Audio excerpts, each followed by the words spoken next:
निर्जला एकादशी व्रत कब है? 2025 में 6 या 7 जून। पूजा विधि संपूर्ण जानकारी महिलाएं न करें ये 3 काम, वरना रोना भी पड़ सकता है। नमस्कार दोस्तों, आप सभी का हार्दिक स्वागत है। प्रिय भक्तों, आज की इस वीडियो में हम आपको बताएंगे 2025 में पड़ने वाली निर्जला एकादशी पूजा के बारे में संपूर्ण जानकारी देने जा रहे हैं। कई भक्तों ने कमेंट भी करके पूछा था कि इस साल यानी कि साल 2025 में निर्जला एकादशी का व्रत कब रखा जाएगा, 6 जून या फिर 7 जून को। लेकिन वीडियो को पूरा देखिएगा, तभी आपकी कंफ्यूजन दूर होगी।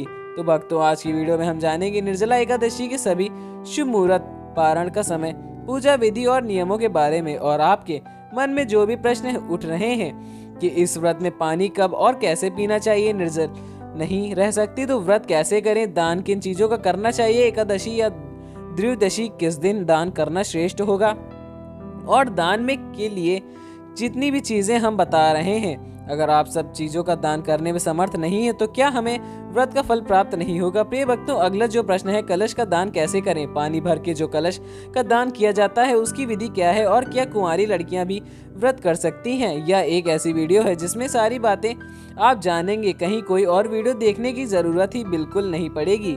तो आप अंत तक इस वीडियो में बने रहिएगा। नमस्कार दोस्तों, स्वागत है आप सभी का एक बार फिर से आपके पसंदीदा channel the glitter and glam में। प्रिय भक्तों, वीडियो शुरू करने से पहले आपसे एक छोटी सी रिक्वेस्ट जरूर है कि वीडियो को पूरा अंत तक जरूर देखिएगा, बिल्कुल भी मिस मत कीजिएगा, क्योंकि यह जानकारी बहुत ही ज्यादा महत्वपूर्ण होने वाली है। और वीडियो को अन्य लोगों के साथ शेयर करना मत भूलिएगा, ताकि दूसरे लोगों का भी भला हो सके। और हाँ भक्तों, वीडियो को एक प्यारा सा लाइक जरूर करिएगा, और आपके the glitter and glam channel को सब्सक्राइब जरूर करना, ताकि ऐसी ही नेक जानकारी आपको सबसे जल्द प्राप्त हो सके। हाँ प्रिय भक्तों, कमेंट बॉक्स में जय लक्ष्मी माता लिखना भी मत भूलिएगा।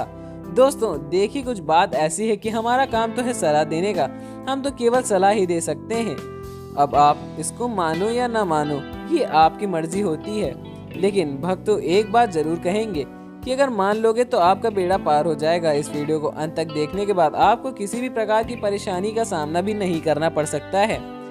आगे आपकी मर्जी, आप खुद ही इतने समझदार हो।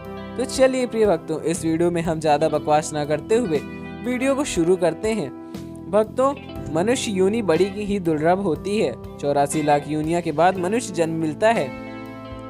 अगर एकादशी के व्रत में मनुष्य करता है तो अगले जन्म में पीड़ा दुख नहीं भोगना पड़ेगा, इसमें कोई संदेह नहीं है। जो व्यक्ति निर्जला एकादशी का व्रत सही नियम से करता है तो उसे मरते समय तक दुख नहीं उठाना पड़ता है, वह सीधे वैष्णु लोक जाता है। प्रिय भक्तों, जो मनुष्य निर्जला एकादशी का व्रत रखते हैं उन्हें भागीरथी गंगा में स्नान करना जितना फल मिलता है, उसके 7 जन्मों में के पाप भी जलकर भस्म हो जाते हैं।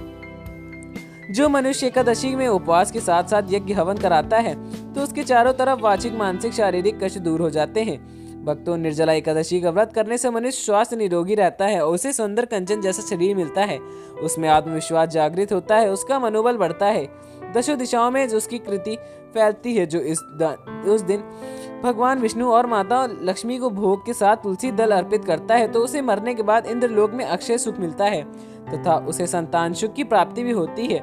जो मनुष्य रात्रि के जागरण करता है, प्रिय भक्तों, उसके कई जन्मों के पाप भी शमन हो जाते हैं। जो व्यक्ति एकादशी की रात्रि जागरण में भजन करता है, इसे यज्ञ के समान फल मिलता है। जागरण के बार बार भगवान के मुख को देखकर खुश होता है, उसे भगवान सभी सिद्धियां दुर्लभ या सुलभ कर देते हैं। जो व्यक्तियां एकादशी या द्वादशी के जागरण करके दान करता है तो वह कई भी यज्ञ का फल पाते हैं, उनको 7 जन्मों तक गरीबी का मुंह नहीं देखना पड़ता। भक्तों, जागरण में जो विष्णु मंत्रों का जाप करते हैं, गीता को पढ़ते सुनते हैं या श्रवण करते हैं, विष्णु शास्त्र नाम का जाप करते हैं तो वह मरने के बाद विष्णु के ही प्राण धाम में जाते हैं। जागरण में जो गाय की घी का दीपक जलाते हैं, उनके कई जन्मों के पाप का जय उसी समय हो जाता है। जागरण के समय देवता अपनी भक्तों के समीप आकर उपवास करते हैं। जागरण में रामायण का पाठ करने से पूरे परिवार को अक्षय फल की प्राप्ति हो जाती है। प्रिय भक्तों, विष्णु से बढ़कर कोई भी देवता नहीं है। निर्जला एकादशी से बड़ी कोई व्रत की तिथि नहीं है। एकादशी के दिन अगर किसी की मृत्यु हो जाए तो वह स्वर्ग में जाता है। भक्तों, इसीलिए ही तो एकादशी का व्रत को राजा कहा जाता है। प्रिय भक्तों, अब बात करते हैं पहले प्रश्न के बारे में, कुमारी लड़कियां क्या व्रत कर सकती हैं? तो चलिए, सनातन धर्म के हमारे शास्त्रों में कहते हैं कि अगर आपकी उम्र 8 वर्ष से अधिक है तो आप सभी व्रत कर सकते हैं। एकादशी के व्रत भी आप पालन कर सकते हैं। एकादशी का व्रत श्रेष्ठ माना गया है। सभी प्रकारों के पाप से दोषों या से मुक्ति कराने वाला, श्री हरि विष्णु की कृपा दिलाने वाला यह बहुत ही महत्वपूर्ण व्रत माना गया है। भक्तों, इस व्रत को कोई भी धारण कर सकता है। पुरुष, स्त्री, कुमारी लड़कियां हो या विवाहित हो, कोई भी इस व्रत को कर सकता है। इसका फल उसे अवश्य प्राप्त होता है। तो इसमें कोई भी ऐसी एज लिमिट नहीं होती है। बच्चे भी कर सकते हैं, बड़े भी कर सकते हैं, बुजुर्ग भी कर सकते हैं। अगर आप सावधान हैं तो अगर आप भी शरीर से आपकी क्षमता है व्रत रखने की तो आप भी इस व्रत को रख सकते हैं। और हाँ, अगर आप व्रत निर्जल नहीं रह सकते तो आप जल के साथ रह सकते हैं। प्रिय भक्तों, जल नहीं ले सकते तो फल के साथ रह सकते हैं। और जो लोग फलहार से भी व्रत नहीं रख सकते हैं तो आज के दिन अगर वह एकादशी की व्रत में अन्न लेकर भी मतलब सात्विक भोजन के साथ व्रत करेंगे तो उनका इस फल का अवश्य प्राप्त होगा। एकादशी का व्रत भगवान श्री हरि विष्णु को बहुत प्रिय माना जाता है। जितना अधिक समर्थ और में है, जितना आपके शरीर में क्षमता है, उतना प्रयास व्रत को रखने में जरूर कीजिएगा। भक्तों, अगला जो प्रश्न है, पानी कब और कैसे पीना चाहिए, कब से कब तक निर्जल रहना चाहिए। देखिए, निर्जला एकादशी के व्रत में नियम कहता है कि एकादशी को सूर्योदय को लेकर देवदशी सूर्योदय तक यानी कि पारण तक आपको निर्जल रहना है, पानी नहीं पीना है। निर्जल एकादशी का व्रत कठोर होता है, खासकर ज्येष्ठ के महीनों में जब प्रचंड गर्मी पड़ती है, तब निर्जला एकादशी का व्रत रखा जाता है। प्रिय भक्तों, जो कि जीवन में जल के महत्व को बताता है। लेकिन अगर आपने निर्जला एकादशी का व्रत रखा है, आपको बहुत अधिक प्यास लग रही है, ऐसी स्थिति आ पड़े कि जल के बिना प्राण संकट में आ जाएं, तो इसके लिए शास्त्रों में कुछ उपाय भी बताए गए हैं जिससे कि आपकी प्यास भी बुझ जाती है और कोई भी दोष नहीं लगेगा। भक्तों, साथ ही इस विधि से जल ग्रहण करने पर आपका व्रत भी निष्फल हो जा। आइए जानते हैं कि क्या वह उपाय हैं। प्रिय भक्तों, लेकिन उससे पहले अभी तक आपने कमेंट बॉक्स में जय माता लक्ष्मी नहीं लिखा हो तो कमेंट बॉक्स में जय माता लक्ष्मी जरूर लिखना। जब आप हमारे कमेंट बॉक्स में जय माता लक्ष्मी लिखते हैं तो हमें काफी अच्छा लगता है और आप हमारी वीडियो को लाइक करके हमारे YouTube चैनल को सब्सक्राइब करते हैं तो हमारा मनोबल और बढ़ता है, जिससे कि अच्छी जानकारी होती है आप सभी लोगों के लिए लेकर आते हैं। तो चलिए भक्तों, अब हम जान लेते हैं कि प्रिय भक्तों, निर्जला एकादशी व्रत में दौरान अगर आपको अधिक प्यास लग रही है तो आप ओम नमो नारायण मंत्र का 12 बार जाप करें। इसके बाद चांदी, पीतल, मिट्टी या धातु के पात्र में पानी में गंगा जल मिलाकर पी सकते हैं। इसके बाद आप घुटने और हाथों को जमीन पर रखकर पशुवत जल भी पी सकते हैं। इससे व्रत निष्फल नहीं होता है। भक्तों, इस तरह से जल पीने के बाद आप पुनः व्रत का पालन करें और अगले दिन यानी द्वादशी तिथि की विधि पूर्वक एकादशी व्रत के पारण करें। निर्जला एकादशी में व्रत के दौरान अगर आपका गला सूख रहा है तो आप आम खा सकते हैं। इसके अलावा आप कुल्ला करके पानी को बाहर निकाल सकते हैं। इससे पानी गले से नीचे नहीं जाएगा और आपका व्रत भी नहीं टूटेगा। प्रिय भक्तों, अब बात करते हैं निर्जल नहीं रह सकते तो क्या करें। अगर व्रत करना चाहते हैं, हमारे मन में श्रद्धा की है और हम हरि विष्णु का यह व्रत करेंगे, उनकी कृपा हमें भी प्राप्त हो सकती है। लेकिन हम निर्जल नहीं रह पाते तो हमें क्या करना चाहिए। अगर आप निर्जल नहीं रह पाते तो भक्तों, जैसे कि कुछ समय कुछ ऐसे भी नियम होते हैं, जैसे कि हम प्रातः काल की संकल्प ले लें कि आज हम सूर्योदय से लेकर कल सुबह तक निर्जल ही रहने वाले हैं, तो आपको संकल्प का पालन करना चाहिए और आपको यह नियम पालन करना को पूरा प्रयास करना चाहिए। लेकिन अगर आप व्रत के संकल्प लेते हैं कि हम यथासंभव निर्जल रहने का प्रयास करेंगे, जितनी हमारे शरीर में क्षमता है उतना हम प्रयास करेंगे कि हम निर्जल रह पाएं, तो आप प्रयास करें। प्रिय भक्तों, जितना भी समय आप निर्जल अधिक से अधिक रह सकते हैं, तो मान लीजिए आप दोपहर तक रह सकते हैं। निर्जल तो दोपहर तक रहेंगे ही। दोपहर में फिर श्री हरि विष्णु से प्रार्थना कर लीजिए, पूजा आराधना करके आप जल ग्रहण कर लीजिएगा। भक्तों, अगर आप नहीं रह पाते हैं कि आप चाहें तो शाम तक रह लीजिएगा, मतलब अपने शरीर की आखिरी क्षमता सप्ताह तक हमें कोशिश करनी चाहिए व्रत को पूरा करने का। तो अगर आपका शाम तक रह पाते हैं तो देर शाम को फिर भगवान श्री हरि विष्णु की पूजा आराधना करते हैं, आरती करते हैं, उसके बाद थोड़ा सा जल आचमन कर लें। आप जल के साथ भी इस व्रत कर रख सकते हैं। ऐसे में आपको चाहिए कि आप जल आहार करें, मतलब आपको फल नहीं लेना है, कोई चीजें ऐसी दांतों में चबाकर नहीं खानी है। आप जल के साथ या फिर आप चाय ले लीजिए। जूस वगैरह लेकर इस व्रत को कर लीजिए। भक्तों, अगर आप बिल्कुल भी निर्जल नहीं रह पाते, शारीरिक रूप से अस्वस्थ हैं, तो आप इस तरह के कभी भी व्रत पालन कर सकते हैं। आप सिर्फ जूस, चाय द्वारा, जल द्वारा या इस व्रत को कर लीजिए, मतलब जलहार के द्वारा। अगला जो नियम है कि अगर आप जल से भी सक्षम नहीं हैं, आपको कुछ ना कुछ खाना जरूरी है, आप शारीरिक रूप से स्वस्थ नहीं हैं, तो आप फलहार के द्वारा भी इस व्रत को कर सकते हैं। प्रिय भक्तों, फल के अलावा अगर आप बुजुर्ग हैं, आप चाहते हैं कि व्रत का फल हमें मिले, तो कुछ ना मिले, जितना भी हम करेंगे, कम से कम भगवान श्री हरि विष्णु की कृपा कुछ तो हमें प्राप्त हो। तो ऐसे में आपको चाहिए कि आप एक समय अन्न ले लीजिए, या फिर आपकी जो फलहारी भोजन होते हैं, आप उसे ग्रहण करके भी व्रत के नियम को पालन कर सकते हैं। भक्तों, मतलब आप जितना भी आप प्रयास करें कि आज का दिन आपका व्यर्थ ना जाए।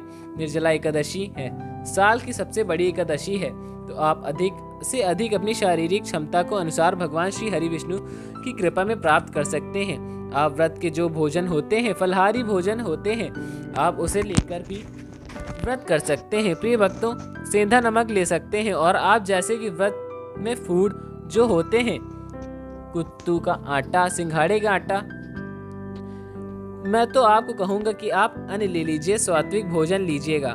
सात्विक भोजन का मतलब लहसुन प्याज का त्याग कर दीजिए।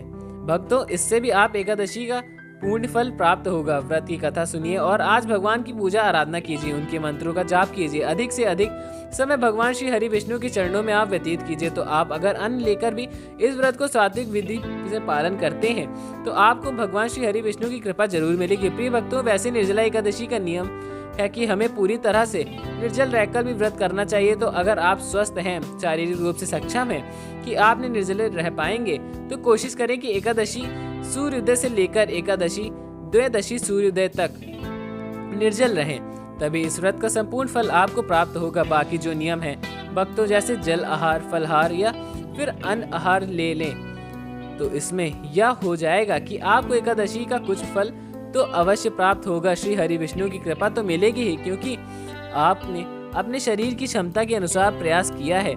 इस विधि से आप रह सकते हैं। अगली चीज निर्जल व्रत रहे।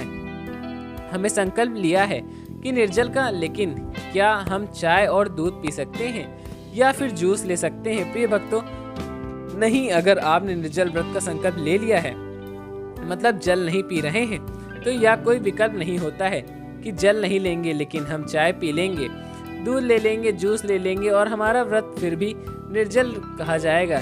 नहीं, यह बिल्कुल गलत है। अगर आप निर्जल हैं तो मतलब आपको सिर्फ निर्जल ही होना है। आप आचमनी से ही जल ले सकते हैं। भक्तों, जो पूजा के समय आचमनी नहीं ले लेता है, तो उसी तरह उसे हमें निर्जल रहना चाहिए। व्रत अपनी शारीरिक क्षमता के अनुसार ही रखा जाता है। तो अगर आप अपने शरीर से पूरी तरह स्वस्थ हैं, तभी आप पूरी तरह से निर्जल का संकल्प ले लें। एकादशी, निर्जल एकादशी का व्रत कर रहे हैं, तो आपको प्रयास करना चाहिए कि पूरी तरह से निर्जल रहकर को व्रत करें।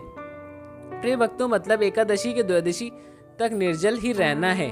कुल मिलाकर अगर आपके निर्जल व्रत का संकल्प किया है, तो आपको पारण के समय जल ले लेना है। बाकी आप अगर शारीरिक क्षमता के अनुसार निर्जल या जल आहार ले रहे हैं, तो आप बिल्कुल जल ले सकते हैं। भक्तों, अगला प्रश्न आपका यह है कि दान किन चीजों का करें? आज के दिन आप गौ का दान कर सकते हैं, स्वर्ण का दान कर सकते हैं, भूमि दान का महत्व है। आज के दिन दान के आप अपने समर्थ के अनुसार अन्न का, वस्त्र का भी दान कर सकते हैं, फलों का दान कर सकते हैं, सब्जियों का दान कर सकते हैं। प्रिय भक्तों, अब जैसी आपकी समर्थ, जितना आपका पास धन की क्षमता होती है, हिसाब से आपको दान कर देना चाहिए। एकादशी के दिन जल दान का आज विशेष महत्व होता है, तो जल का दान आप अधिक से अधिक कीजिए, क्योंकि जल का दान से ही सर्वश्रेष्ठ फल की प्राप्ति होती है। निर्जला एकादशी के व्रत में जो जल का दान आप अधिक से अधिक कीजिए। जीव जंतुओं के लिए पानी की व्यवस्था कर लीजिएगा। भक्तों, आप अपनी छत पर किसी पात्र में जल भरकर रख दें, जो किसी की पक्षियों के लिए पानी का व्यवस्था हो जाएगी। अगर आप पर राहगीरों के लिए पानी की व्यवस्था कर सकते हैं, तो प्याऊ लगा दीजिए और किसी प्याले में पानी भरकर रख दीजिएगा। एकादशी के दिन या द्वादशी के दिन किस दिन दान करना श्रेष्ठ होता है? प्रिय भक्तों, देखिए, दोनों ही दिन आप दान कर सकते हैं। एकादशी के दिन भी आप दान कर सकते हैं और द्वादशी के दिन तो हमें दान करना ही होता है। अपने पारण से पहले दान करना श्रेष्ठ होता है और जरूरी होता है कि एकादशी द्वादशी दोनों ही दिन में किसी भी दिन आप दान कर सकते हैं या दोनों ही दिन आप दान कर सकते हैं। कोई भी संशय मन में नहीं होना चाहिए। इस समय जरूरत की चीजों का दान भी किया जाता है भक्तों।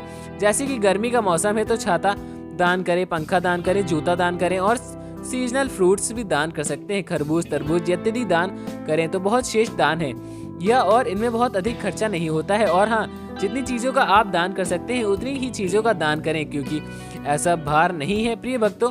आपके ऊपर से जितनी भी चीजों आपके बताई जा रही हैं सभी चीजों का हमें दान करना चाहिए। आप जो दान कर सकते हैं, जैसे कि आप किसी जरूरतमंद के लिए भोजन करा सकते हैं, तो किसी को पानी का दान कर सकते हैं तो वह कर दीजिए। मतलब जितना आपसे हो सकता है उतना आप दान करिए और दान का फल हमेशा श्रेष्ठ होता है। सामर्थ्य के अनुसार दान करना चाहिए। कलश के दान का विधि क्या है भक्तों? देखिए, कलश में जल भरना होता है तो आपको मिट्टी के कलश ले लेना है। आपको चाहे तो तांबे का या किसी धातु का भी कलश ले सकते हैं। तो आप पर कलश में शुद्ध जल भरें। अपने घर में ही आपको शुद्ध जल भरना है, घर से ही जल भरकर लेकर जाना है और तो कलश में आपको शुद्ध जल भी भरना है प्रिय भक्तों। उसके ऊपर आपको सफेद कपड़ा रखना है। सफेद कपड़े से उसके कलश को ढक दीजिए और उसके ऊपर चीनी रखना है। और अगर आप और चीजें का दान करना चाहते हैं, जैसे फल दान कर सकते हैं आप कलश के साथ, या पंखे का दान भी कर सकते हैं। तो इस तरह के फल वस्त्र उस कपड़े के साथ ही आपको कलश में भर लेना है। दक्षिण के साथ दान करना है तो कलश में शुद्ध जल भरें भक्तों। उसके बाद उसे सफेद कपड़े से ढक दें। उसके ऊपर चीनी रखनी है और उसके बाद उसके साथ में आप जो भी वस्तु दान करना चाहते हैं, वस्त्र, अन्न और पंखा, जो भी आप दान करना चाहते हैं उसे दान कर दीजिएगा।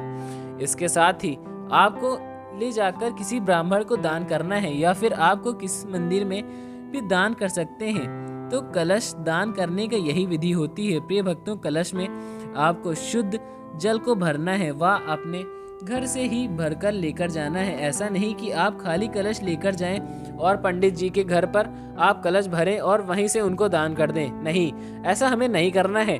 घर से ही आपको सारी सामग्री तैयार करके लेकर जानी है और चाहे तो आप पंडित जी के दान कर दीजिए और या फिर आप पर मंदिर में भी दान कर सकते हैं। तो इस विधि से हमें एकादशी के दिन दान करना होता है और एकादशी का व्रत, निर्जला एकादशी का व्रत सर्वश्रेष्ठ माना गया है भक्तों। इस व्रत में अगर आप नियम के पूर्वक कर पाते हैं तो पूर्व विधि विधान के साथ, जैसे कि निर्जल रहकर, तब तो सर्वश्रेष्ठ माना जाता है। नहीं तो जितना भी आप समर्थ है, जितनी भी आपके शरीर में क्षमता होती है, फलहार, जलहार या फिर आप व्रत का आहार लेकर इस व्रत को भी आसानी से आप पूर्ण कर सकते हैं, ताकि आपको भगवान श्री हरि विष्णु की कृपा जितनी भी अधिक से अधिक प्राप्त हो सके उतना आप प्राप्त करने का प्रयास कर लीजिएगा। प्रिय भक्तों, आइए अब जान लेते हैं निर्जला एकादशी में शुभ मुहूर्त और पारण समय के बारे में। लेकिन अभी तक आपने वीडियो को लाइक नहीं किया हो तो वीडियो को लाइक जरूर कर लीजिए और चैनल को सब्सक्राइब अवश्य कर लें। भक्तों, इस बार 6 जून दिन शुक्रवार को सुबह यानी तड़के के 2:16 से एकादशी तिथि प्रारंभ होगी। देखा जाए तो यह 5 जून गुरुवार के मध्य रात्रि के समय रहेगा।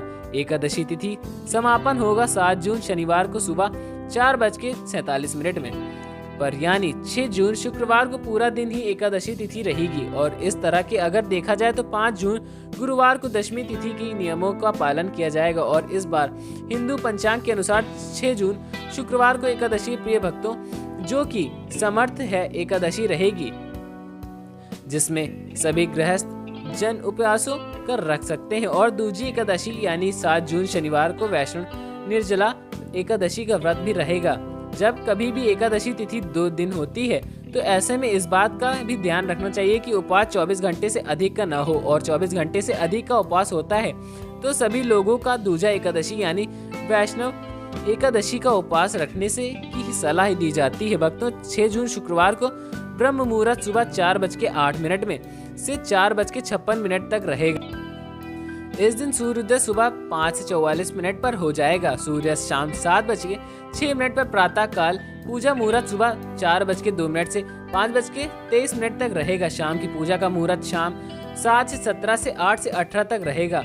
हस्त और नक्षत्र का दुर्लभ संयोग इस दिन बना रहेगा। हस्त नक्षत्र सुबह 6:30 बजे तक रहेगा और बाद में चित्रा नक्षत्र प्रारंभ हो जाएगा। प्रिय भक्तों, राहु काल सुबह 10:30 से दोपहर 12:30 बजे तक रहेगा। द्वादशी तिथि 7 जून शनिवार को सुबह 4:30 से लेकर 8 जून रविवार को सुबह 7:30 बजे तक रहेगी। हरिवासर का समय द्वादशी तिथि लगते ही शुरू हो जाता है और हरिवासर के समय में भूलकर भी उपवास नहीं रखना चाहिए, नहीं तो व्रत अधूरा रहता है। कई लोग जानकारी के अभाव हरिवासर के समय में ही व्रत खोल देते हैं। भक्तों, 7 जून शनिवार को ब्रह्म मुहूर्त सुबह 4:08 से लेकर 5:56 तक रहेगा। इस दिन सूर्योदय सुबह 5:30 पर और सूर्यास्त शाम 7:30 पर हो जाएगा। प्रातः काल पूजा मुहूर्त सुबह 4:30 से लेकर शाम के 5:30 बजे तक रहेगा। गोधूली मुहूर्त शाम 7:30 से 7:30 तक रहेगा।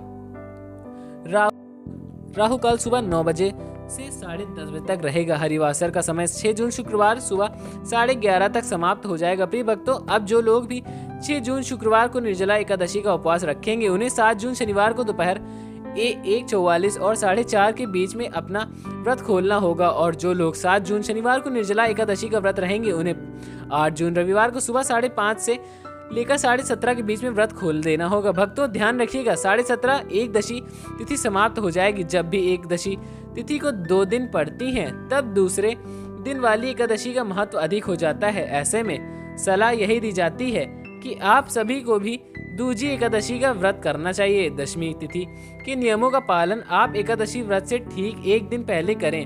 प्रिय भक्तों, 2 दिन एकादशी का व्रत है, लेकिन आप जिस दिन स्वयं व्रत रख रहे होंगे, केवल उसी एक दिन आपको तुलसी जी में जल अर्पित नहीं करना है। भक्तों, बाकी दिनों में आप जल अर्पित कर सकते हैं। तो यह थी निर्जला एकादशी की संबंधित जानकारी। प्रिय भक्तों, आपको यह वीडियो कैसा लगा हमें कमेंट में जरूर बताइएगा।